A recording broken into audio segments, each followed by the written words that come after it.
अस्सलाम वालेकुम।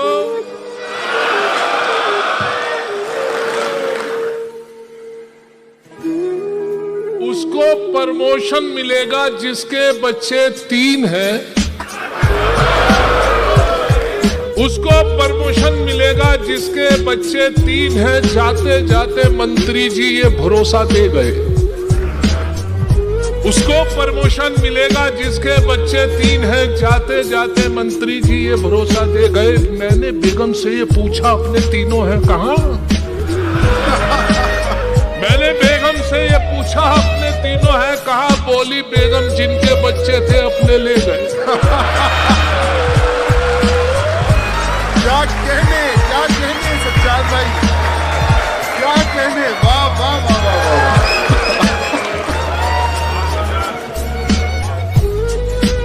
क्या कहने, वाह वाह वाह। फिर पढ़िएगा सज्जाद भाई, वाह वाह वाह। उसको प्रमोशन मिलेगा जिसके बच्चे 3 हैं। जाते जाते मंत्री जी ये भरोसा दे गए। मैंने बेगम से ये पूछा अपने तीनों हैं कहाँ? बोली बेगम जी ले गए। क्या कहने। और वाह वाह वाह। 4 मिसरे तारुफ अपना कि मैं झंझट हूँ, विरासत में मिली है शायरी मुझको। हाँ हाँ। मैं झंझट हूँ, विरासत में मिली है शायरी मुझको। मेरे अब्बा के दादा जान के दादा भी शायर थे। हाँ हाँ हाँ। क्या कहने। मैं झंझट हूँ, विरासत में मिली है शायरी मुझको। मेरे अब्बा के दादा जान के दादा भी शायर थे। और जिस फन को चुराकर दोस्तों अशार कहता हूँ, सुना है ये कि उस फन में मेरे दादा भी माहिर थे। हिंदुस्तान में भी इंटरनेशनल मुशायरे होते हैं। एक साहब जो हिंदुस्तान से बाहर से आए थे शायद, और काफी देर तक उन्होंने वक्त लिया जबकि इतना वक्त नहीं था। बहुत शोरा की फहरिस्त थी। एक जुमला लोगों में से पास हुआ, ऑडियंस में से, सामाइन में से, वो जुमला और मेरे 4 मिसरे जो कताबंद किया है इस जुमले को कि एक शायर बाहर से आया हिंदुस्तान में। एक शायर बाहर से आया हिंदुस्तान में। एक छेड़ी नज्म लंबी उसने लंबी तान में। 1 घंटे बाद ये पंडाल से आई सदा, खत्म ना हो जाए वीजा ये भी रखना ध्यान में।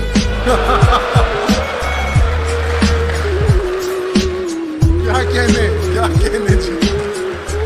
वाह वाह वाह वाह। क्या कहने से।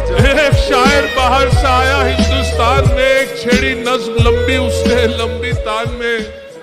1 घंटे बाद ये पंडाल से आई सदा, खत्म ना हो जाए वीजा ये भी रखना ध्यान में। शुक्रगुजार रेहान साहब का, शाजिया साहिबा का। बहुत तमन्ना आपकी खिदमत की थी, आप सब हजरात का। नाज़िम मुशायरा, बहुत खूबसूरत मुशायरा कंडक्ट कर रहे हैं। 4 मिसरे में अर्ज कर दूं आपके लिए। जी खुदा मेरी हिफाजत करे, मैंने भागने के लिए दरवाजा देख लिया है। अगर एक शेर भी झंझट कभी चोरी का पढ़ता हूँ, अगर एक शेर भी झंझट कभी चोरी का पढ़ता हूँ, उठाकर आसमां सर पर सभी शायर बिगड़ते हैं। मगर नाज़िम आला को कोई कुछ नहीं कहता जो दौराने निजामत दूसरों के शेर पढ़ते हैं।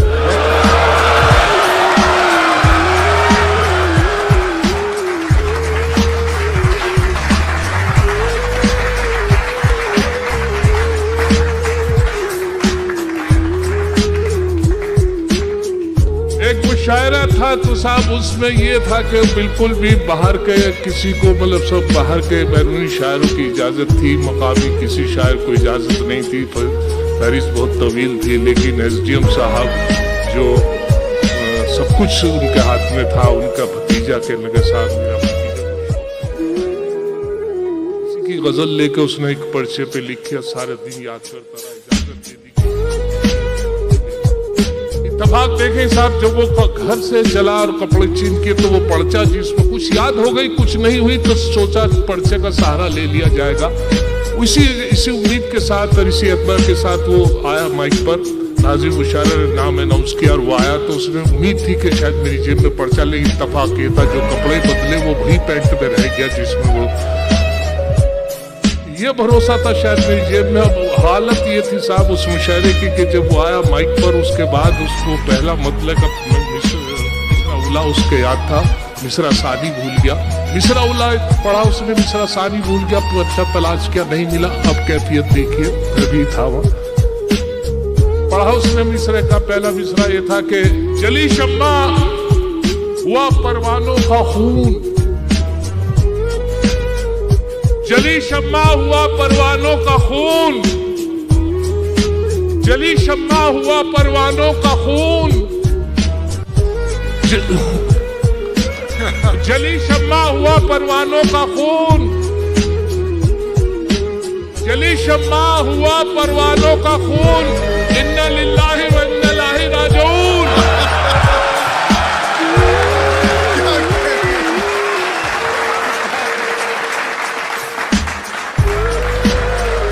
क्या कहने सज्जाद भाई, क्या कहने।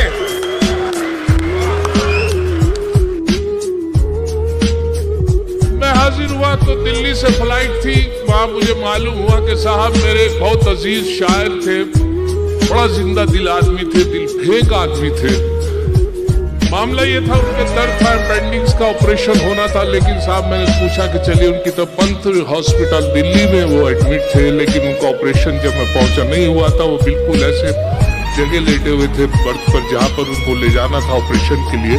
मैं इत्तेफाक से सही वक्त पर पहुंचा, उनसे मुलाकात तो कैफियत ये थी आए आए जिंदा दिल थे, वो शायर थे। देखिए साहब टोन बदल गया, आए खूबसूरत नर्स उनके पास से गुजरी तो देख के गले आए हाय,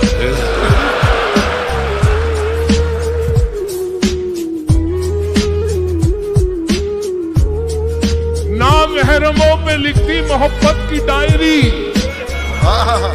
ना महरमों पे लिखती मोहब्बत की डायरी, देखी पराई लड़की कहा उस पे हायरी, और बीवी जो हलाल तो है उस पे चुटकुले, माशूका हराम मगर उस पर शायरी।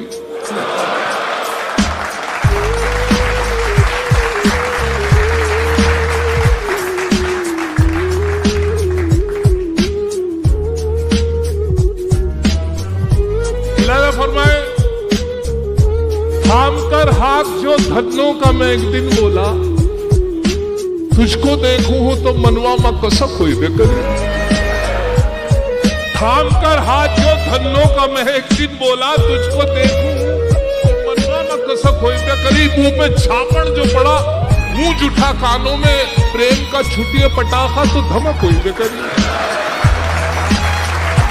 और बुलाना फरमाई इसी खानदान से इसी हवाले से चार मिसरे और के यकीन है मुझको वो मेरे होंगे, अभी मैं उनको पटा रहा हूं।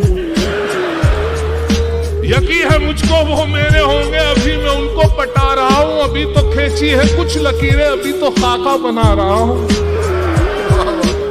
यकीन है मुझको वो मेरे होंगे, अभी मैं उनको पटा रहा हूं। अभी तो खींची है कुछ लकीरें, अभी तो खाका बना रहा हूं।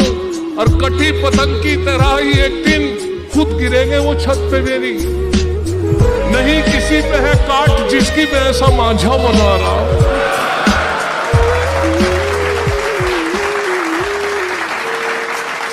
एक मेरे फारिग है देवबंद से एक साहब मौलवी और मेरे दोस्त थे, तो मुझे एक मशवरा करना था उनसे। एक मसला था जो मेरे जहन में था, मैं उनसे मालूम कर रहा था कि हजरत मुझे एक मशवरा बताई, एक मसला बल्कि अल्लाह पूछिए। कि मैंने कहा अगर आदमी वजू से हो और किसी गैर महरम के हाथ लग जाए तो क्या वजू टूट जाएगी? वो बोले वजू हाथ में टूट जाएंगे।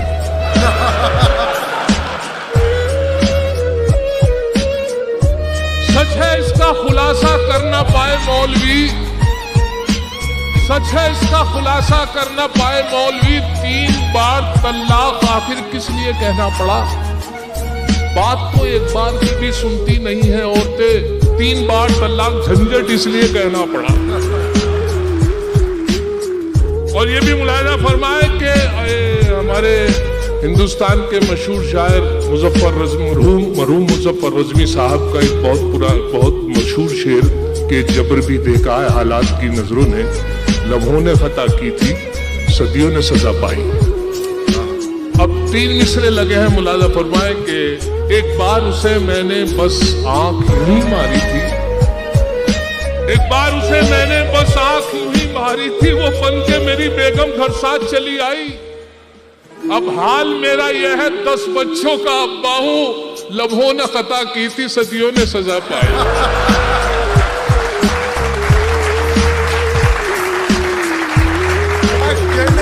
भाई वाह वाह वाह। एक बार उसे मैंने बस आंख यूं ही मारी थी, वो बन के मेरी बेगम घर साथ चली आई। अब हाल मेरा यह है 10 बच्चों का अब्बा हूं, लम्हों ने खता की थी सदियों ने सजा पाई। और एक बहुत पुराना मुहावरा जो रोजमर्रा की जबान में इस्तेमाल होता है, 100 सुनार की 3 मिसरे लगे हैं मुलाजा फरमाए कि औलाद 101 थी जो एक लुहार की, औलाद 101 थी जो एक लुहार की, बीवी से बोले ये मेरी दौलत है प्यार की। बीवी का था जवाब अजी रहने दो मियाँ, इनमें है 100 सुनार की बस एक लुहार की।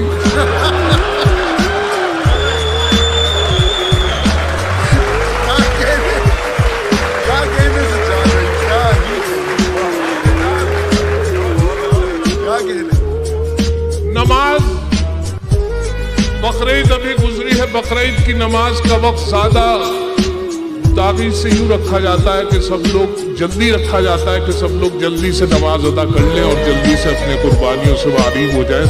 6 बजे से शुरू हो जाता है, 6:30, 7, पौने 7, 7:30 हमारे यहाँ भी 6 बजे का वक्त था। तो देखिए मुझे आंख देर से खुली, भाग के नमाज पकड़नी पड़ी और हालत ये थी कि मुझे तो शायद ये था कि शायद ना मिल पाए बाजमाल, लेकिन अल्लाह का शुक्र है पहली रकात से नमाज मिली। बिल्कुल पिछली सफ में मैं खड़ा हुआ ये यकीन के साथ कि शायद मेरे बाद कोई और नहीं आ पाएगा। मैं आगे का अल्लाह का शुक्र है पहली रकात से नमाज मिली।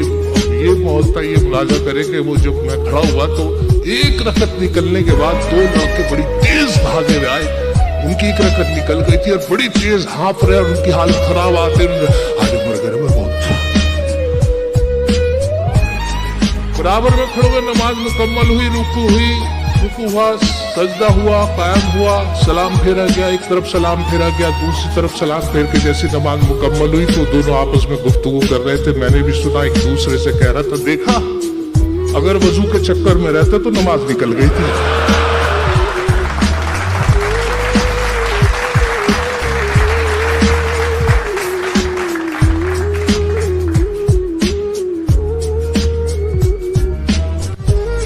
मुलाजा फरमाए कि दहाड़ी अगर नहीं है मुसलमान तो है वो, दहाड़ी अगर नहीं है मुसलमान तो है वो, तबलीग के जलसों में भी जाता जरूर है। दहाड़ी अगर नहीं है मुसलमान तो है वो, तबलीग के जलसों में भी जाता जरूर है। पढ़ता नहीं नमाज कभी वो तो क्या हुआ, लेकिन जुमे के रोज नहाता जरूर, लेकिन जुमे के रोज नहा। अच्छा, लॉकडाउन से और ये जो कोविड का टाइम वक्त गुजरा है, हम लोगों की बड़ी परेशानी रही है, शायद लोगों पे भी, सभी पे वक्त बहुत खराब आया। हम लोगों का बड़ा बहुत वक्त गुजरा और कुछ तो इतना वक्त गुजरा कि बहुत शायर गुजर भी गए इस हादसे में, बहुत कम शायर रह गए। तो रिहान साहब, शाजिया साहब ने बस यही बच्चे माशाल्लाह, चलो तो ये इन्होंने बुला लिए माशाल्लाह, चलो अल्लाह का शुक्र है सबका।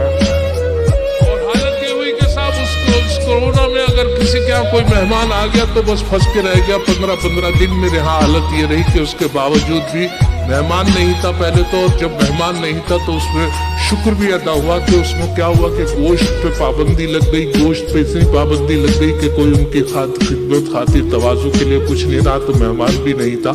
तो यहाँ से 4 मिसरे हुए कि अल्लाह मेरे घर की अब कायम रहे अजमत, अब घर में मेरे पोर माओ नाम नहीं है। अल्लाह मेरे घर की अब कायम रहे अजमत, अब घर में मेरे पोर माओ नान नहीं है शुक्र खुदा गोश्त बंद होने की बदौलत अब घर में मेरे कोई भी मेहमान नहीं है। उसके बाद हालत ये हुई कि एक मेहमान फंस गए, 20 दिन तक वो घर पर रहे और हालत ये रही कि मैंने भी मुशायरों के हवाले से जब बंद रहे तो एक परचून की दुकान खोल ली, उसमें दालें वगैरह डाल के मैं बैठा रहा। अल्लाह का शुक्र है, अल्लाह ने इस तरीके से भी दिया।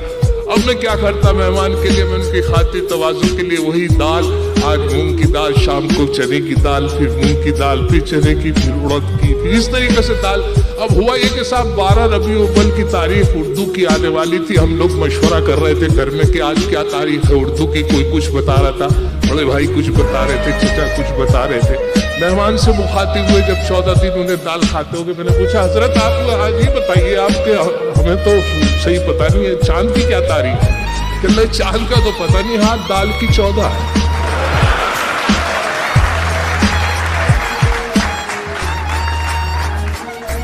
उसके बाद में हमने सोचा कि वाकई बहुत दिन दाल खाते हो गए, तो मेरी वाइफ ने कहा कि एक तरीका ये भी है कि आप जो है इनके लिए अंडा करी बनवाएं। अरे मैंने कहा ये तो बहुत अच्छा मशवरा है, हमें मालूम नहीं था। मैंने अंडा करी बड़े अच्छे ढंग से उनके सामने पेश की बनवा के। मुझे मालूम था, नसीब था मेरा कि मैं अंडा करी जब सामने पेश की, उनके तासुरात चेहरे के देखे, या तो उन्हें परहेज था या उनके एसिडिटी बनती थी। अंडा करी को देख के जब उन्होंने मुझे देखा खुश नहीं है, तो वहां से 4 मिसरे मुलाजा फरमाए। अंडा करी को देखकर मेहमान ने ये कहा, अंडा करी को देखकर मेहमान ने ये कहा, माँ बाप से भी इनकी करा देते मुलाकात।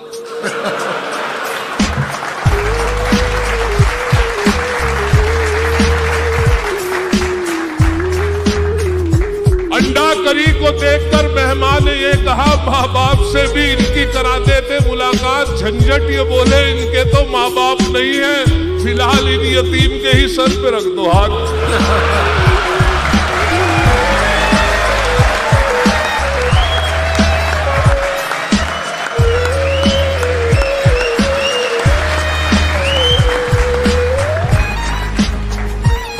बहुत शुक्रिया। मेरा आना कामयाबी है कि शाजिया भाभी, मेरी आपा, और दूसरा ये कि रियाज साहब, पीर साहब, मैं बड़ा शुक्रगुजार हूँ कि आपकी खिदमत का मौका मिला कुछ दोस्तों से। बहरहाल मैं वक्त की नज़ाकत को देखते हुए अगले से मुतालिक एक गज़ल पेश कर रहा हूँ जो आप सब लोग पसंद करते हैं। वो ये कि साहब आप हकले से तो वाकिफ ही होंगे कि हकला जो होता है बड़ा सीधे किस्म का आदमी शख्स होता है। वजह उसकी ये है कि वो बहुत सीधा ही होता है कि अपनी बात को वैसे तो खामोश रहता है, लेकिन जब बात करता है तो अटक भी जाता है, तो उस पर हंसते भी हैं लोग। और दूसरा ये कि वो अपनी बात पूरी नहीं कह पाता तो दूसरा आदमी उसकी बात पूरी करता है। जैसे मैं ये जो आइडिया मिला है मुझे हकले का थोड़ा सा, वो ये कि मेरे एक दोस्त है वसीम भाई, वो हकला के बोलते हैं, मेरे साथ रहते हैं। एक चौपले पे मैंने एक चौराहे पे अपने यहाँ एक भीड़ देखी, घर के थोड़ा सा आ गई। मैं सोचा कोई झगड़ा हुआ है शायद। वाकई मैं जब पहुंचा तो वसीम साहब से कोई बात हुई थी। वो तो खामोश खड़े हुए थे एक तरफ, लेकिन जिससे बात हुई बरजस्ता गाली दी जा रहा था एक के बाद एक। दोस्त होने के नाते गरा गुजरा, मैंने उनसे कहा वसीम भाई आप भी 2 गालियां। उन्होंने नहीं दी, बोला नहीं गया। फिर मैंने हौसला अफजाई, अरे भाई 2 गालियां, मैं खड़ा हूं, घबराने क्या बात है। सिर्फ गाली नहीं दी, एक तरफ को चल लिया। मैं उनके साथ साथ अगले चौपले पे जाके उनकी आवाज निकली और वो बोले उल्लू का अट्ठा। अरे मैंने कहा वहां झगड़ा उधर हुआ है, आप गाली यहाँ आके दे रहे हो, और जब मैं आपके साथ था तो घबराने क्या बात थी। लगी ये बात नहीं है। मैंने फिर कल शुरू तो वही करी थी, नहीं निकली।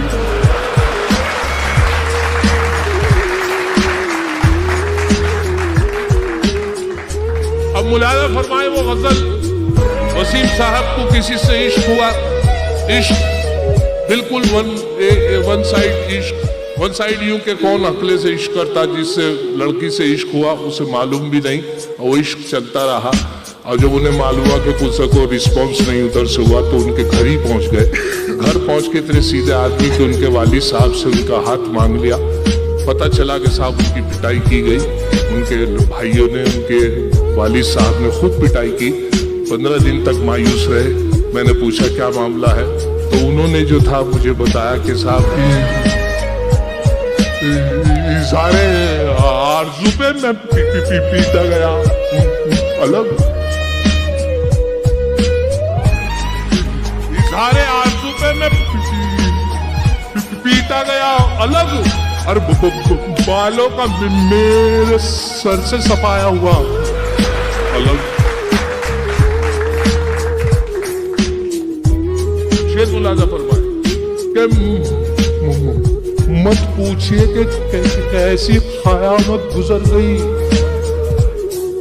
मत पूछिए कि कैसी क़यामत गुजर गई भाई, जब उसका मुझको पकड़ ले गया अलग।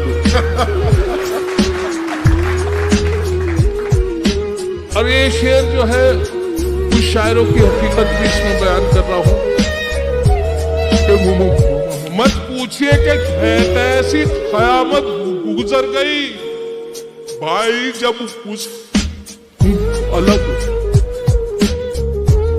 मुलाजा करें कि दो पार्ट के मैं बीच में ऐसा फंसा के बस,